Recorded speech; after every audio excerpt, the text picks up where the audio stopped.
Imagina esto. Estás en el día 350 de un viaje de un año. Ya no tienes esa emoción del principio, ¿sabes? Pero, claro, tampoco estás en el final. No tienes la satisfacción de haber llegado. Exacto. Estás ahí, en medio, en esa zona un poco gris donde hasta te preguntas por qué empezaste. Mm, Pues hoy vamos a meternos de lleno en esa sensación, porque hemos juntado una colección de ideas, de citas, de anécdotas, que apuntan todas a una verdad un poco incómoda. Bastante incómoda, diría yo. Que el crecimiento de verdad parece que solo vive donde muere la comodidad. Así que la misión de hoy es intentar entender por qué.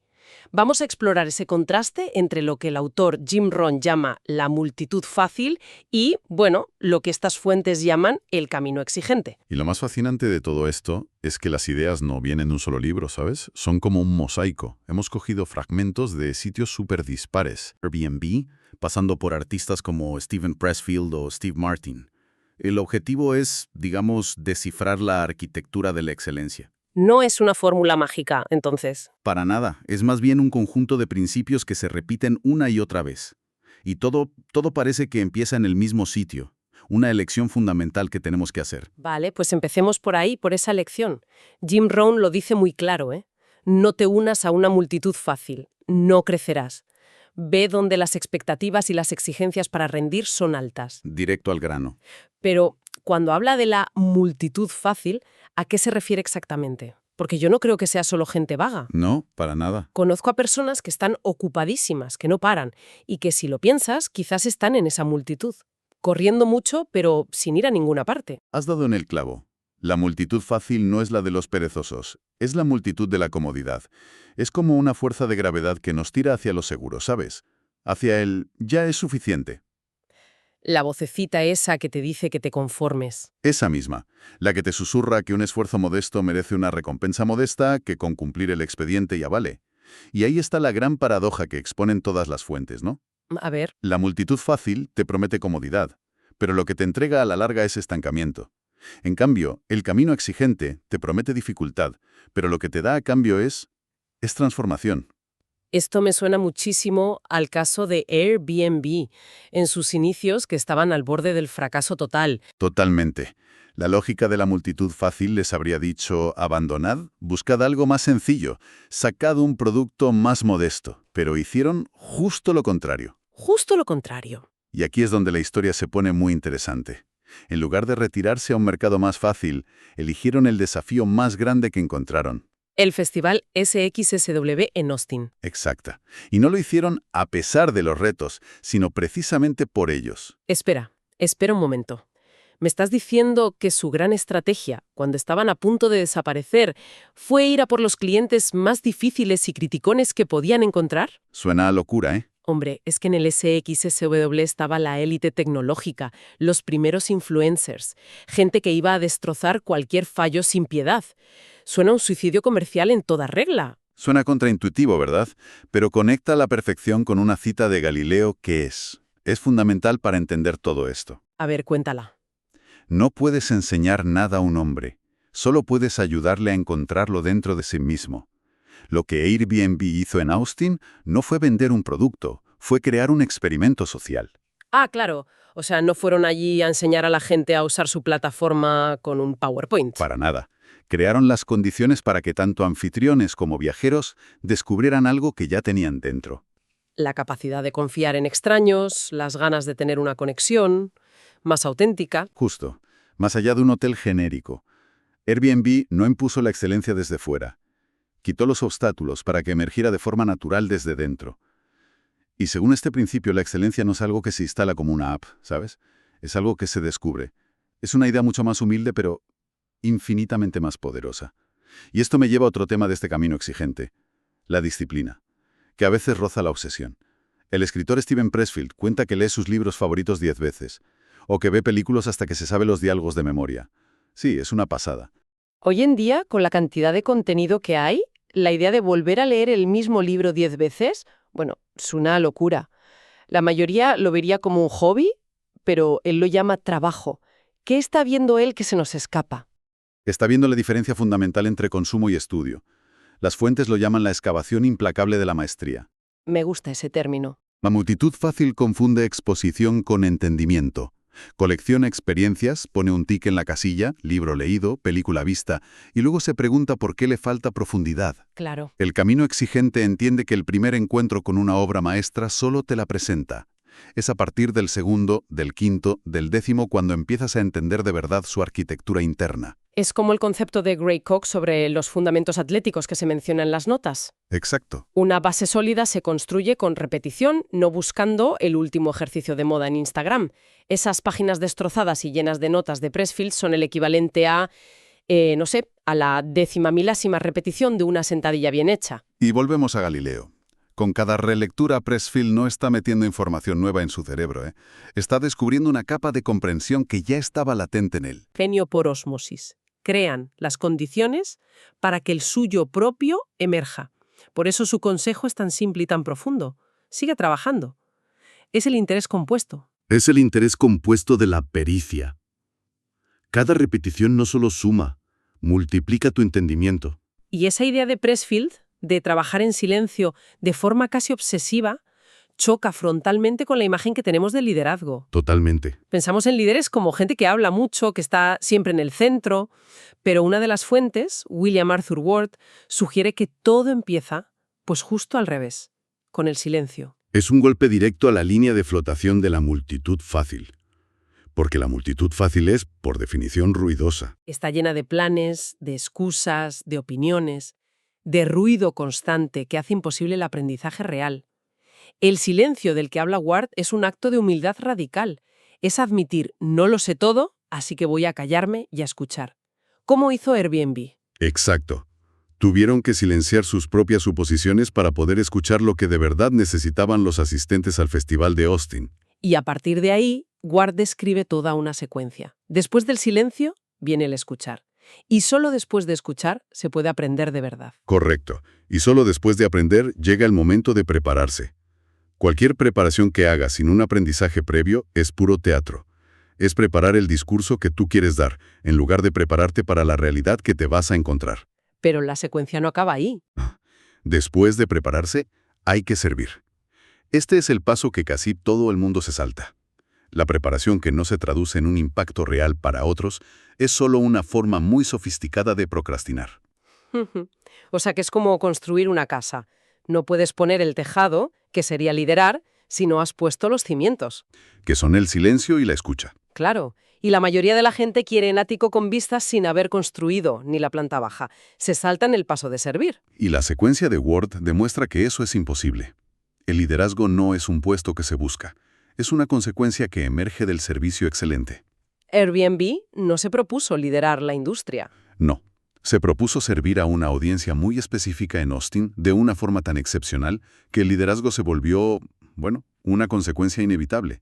El liderazgo no fue la causa, fue el efecto. Lo que nos lleva a la acción, a la ejecución. Hay una cita de Jacques-Joseph Douet que es una bofetada en toda la cara para la cultura actual. Es brutal. La obra buena más pequeña es mejor que la intención buena más grandiosa, básicamente.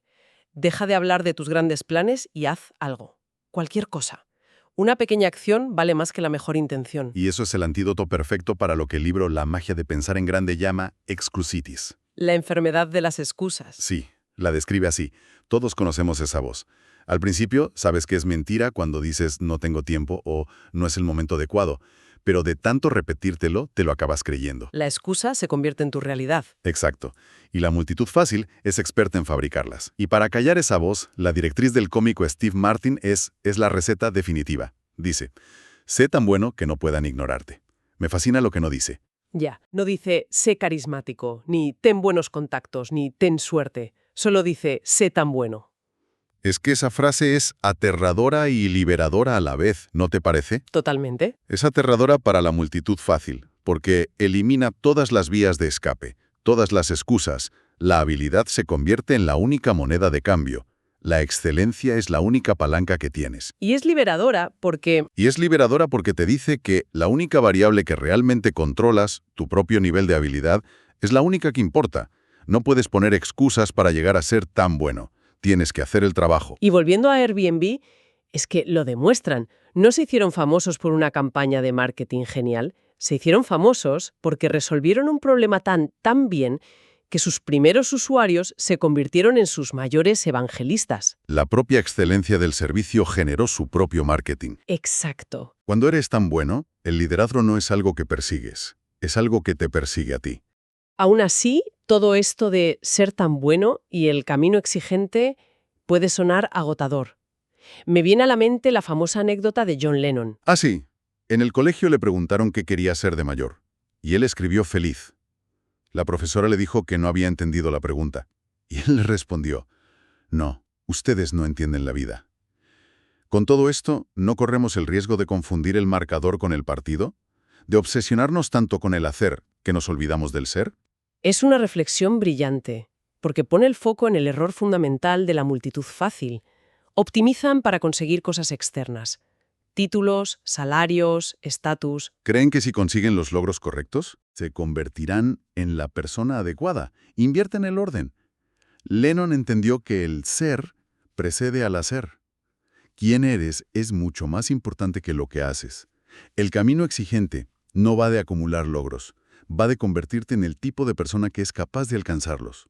Y esto conecta con la metáfora de aprender a bailar bajo la lluvia, en lugar de esperar a que pase la tormenta. Claro.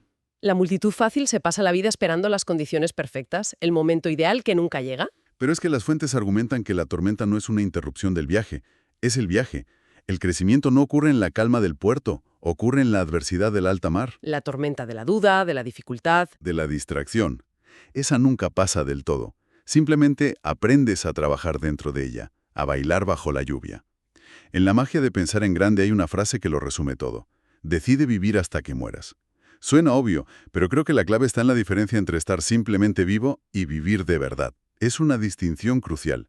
Mucha gente, en cierto modo, muere décadas antes de su entierro. Se unen a esa multitud fácil de los que yo llamo los muertos vivientes. Están presentes, pero no comprometidos. Respiran, pero no están realmente vivos. Y esto nos lleva a la elección fundamental que plantea el libro. Es mejor desgastarse que oxidarse. El óxido es el resultado de la inacción, de la comodidad, del miedo a ser usado. El desgaste es la consecuencia inevitable de la búsqueda, del esfuerzo, de darlo todo. Los libros de Pressfield están desgastados, no oxidados. Las páginas están rotas porque han sido vividas, estudiadas a fondo. Los fundadores de Airbnb se arriesgaron a desgastarse en Austin, trabajando hasta la extenuación. Podrían haberse quedado en un trabajo seguro y haberse oxidado lentamente. Sin ser puestos a prueba jamás. Y hay una última idea en ese libro que al principio suena un poco extraña. A ver. Niégate a preocuparte por tu salud. En su lugar, siéntete genuinamente agradecido de que tu salud sea tan buena como es. La sabiduría aquí es que la preocupación es parálisis. No mejora tu salud, pero sí disminuye la vida que te queda. Exacto. La gratitud, en cambio, cambia el foco. De lo que podría ir mal a lo que funciona ahora mismo. Maximiza la vida que tienes disponible, sea cual sea. Al final, entonces, parece que todo vuelve a esa bifurcación del principio.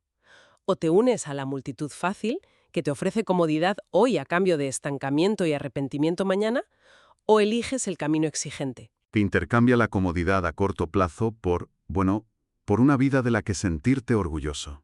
Y el gran secreto que la multitud fácil nunca llega a entender es que el camino exigente, a la larga, no es más difícil. No, que va. El estancamiento es mucho más duro. El potencial no realizado es una carga infinitamente más pesada. Pasar los últimos días de tu vida preguntándote quién podrías haber llegado a ser.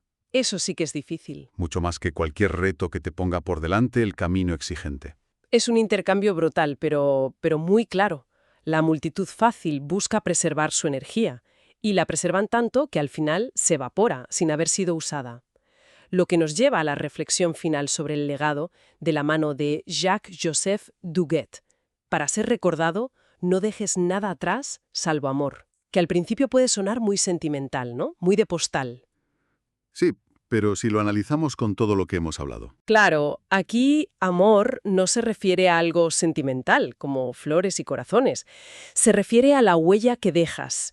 Es como una especie de energía residual que queda después de haberlo dado todo. Es el impacto. El impacto de Airbnb no fue que la gente quisiera la empresa, fue que les cambió la forma de viajar. Es el amor como efecto, no como afecto. Exacto. Es el residuo de una vida de pleno compromiso. Son los problemas que has resuelto, las vidas que has cambiado, la excelencia que ha inspirado a otros.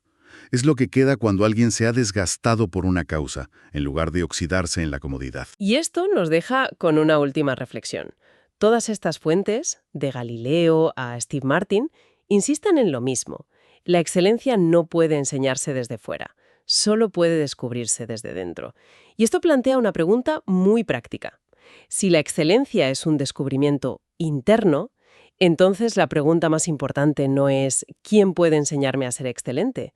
La pregunta es ¿cuál es la condición más importante que puedo crear para mí hoy mismo para facilitar ese descubrimiento? Quizá la clave no esté tanto en encontrar al maestro perfecto, Sino en construir el entorno adecuado para que esa excelencia que ya llevamos dentro simplemente tenga el espacio necesario para salir a la luz.